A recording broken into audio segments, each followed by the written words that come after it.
ওয়ালাইকুম। ওয়ালাইকুম আসসালাম, কে বলছেন? আমি সোনিয়া বলছি ভাই। সোনিয়া, কেমন আছেন আপনি? ভালো আছেন সোনিয়া?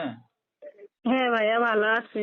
মাশাআল্লাহ, ভালো আছেন। সোনিয়া, কোথা থেকে বলতেছেন? আপনার দেশের বাড়ি কোথায়? আমার দেশের বাড়ি হইলো বিক্রমপুর। আচ্ছা, কোন জায়গা থাকেন এখন আপনি বর্তমানে সোনিয়া? আমি বর্তমানে এখন থাকি নবীনগর। আচ্ছা, সোনিয়ার ফ্যামিলিতে কে কে আছে বর্তমানে? বর্তমানে আমার মা আর আমি আছি। আচ্ছা, তো সোনিয়া কি করেন এখন আপনি? আমি বাসা বাড়ি কাজ করি ভাই। আচ্ছা, সোনিয়ার বিয়ে শাদী হয়েছে কিনা? না, বিয়ে শাদী হয়নি। আচ্ছা, তো দর্শক শুনতে থাকুন আজকে সোনিয়ার জীবনের গল্পগুলা। ধৈর্য সহকারে ফুল ভিডিওটি দেখলে মোবাইল নাম্বার পেয়ে যাবেন, সরাসরি যোগাযোগ করতে পারবেন সোনিয়ার সাথে। তো সোনিয়া, আপনার মা কি করে বর্তমানে? আমার মা অসুস্থ ভাই। আচ্ছা, কাজ বাজ করতে পারে না কোনো? না না, অসুস্থ মানুষ ঘরে থাকে, আমি বাসা বাড়ি কাজ করে সংসার চালাই। আচ্ছা আচ্ছা, তো আপনার বাবা কই সোনিয়া? বাবা নাই, বাবা মারা গেছে। একটা বোন ছিল, বোনকে বিয়া দিয়ে দিছি, তারপর আমার বাবা মারা গেছে। আচ্ছা, বোন কি আপনার বড় না ছোট? বুঝছো? আচ্ছা, বড় বোনের বিয়ে শাদী হয়ে গেছে। তো সোনিয়া দেশের বাড়ি ছেড়ে ঢাকাতে কি কারণে? দেশের বাড়িতে জায়গা সম্পত্তি আছে কিছু আপনাদের? না ভাই, জায়গা জমি নাই দেখে এখানে ভাড়া থাকি। এখানে থেকে কাজ বাজ করে খাই।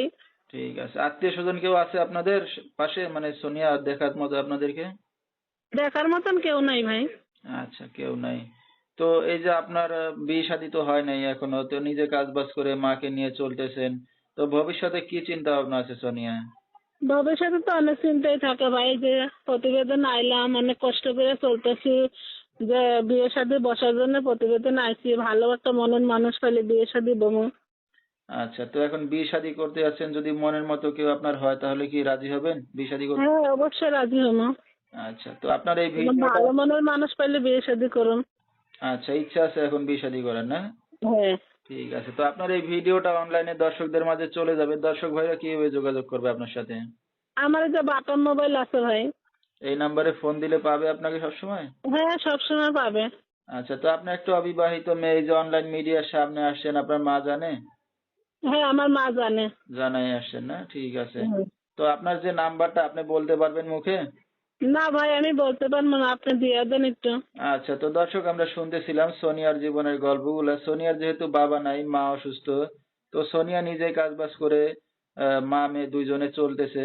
তো একটা অবিবাহিত মেয়ে, খুবই গরিব ঘরের মেয়েকে যদি তার পাশে এসে দাঁড়াতে চান বা দায়িত্ব নিতে চান, সরাসরি এই নাম্বারে যোগাযোগ করলে সোনিয়াকে পেয়ে যাবেন। 01705219225, এই নাম্বারটাই হলো সোনিয়ার। তো সোনিয়া, আপনি একটা অবিবাহিত মেয়ে, রাত বিরাত্রে অনেক দর্শক আপনাকে ফোন দেবে, কোনো সমস্যা হবে আপনার? না ভাইয়া, কোনো সমস্যা হবে না। যে সময় ফোন দেখ আমার কোনো সমস্যা হবে না। যে আমার কেউ খারাপ মতলবে যে কেউ না ফোন দেয়। যে ভালো মনের একটা মানুষ, যে ভালো বিয়ে শাদী করবে, সেরকম কোনো আশা ভরসা থাকলে আমাকে ফোন দিলে আমি। আচ্ছা, ঠিক আছে, তো দর্শক বিস্তারিত জানতে সরাসরি ফোন করবেন। যেহেতু সোনিয়া একটা অবিবাহিত মেয়ে, আপনারা সবকিছু জেনে বুঝে তার সাথে যোগাযোগ করবেন। আজকের মতো এখানেই শেষ করছি। আসসালামু আলাইকুম।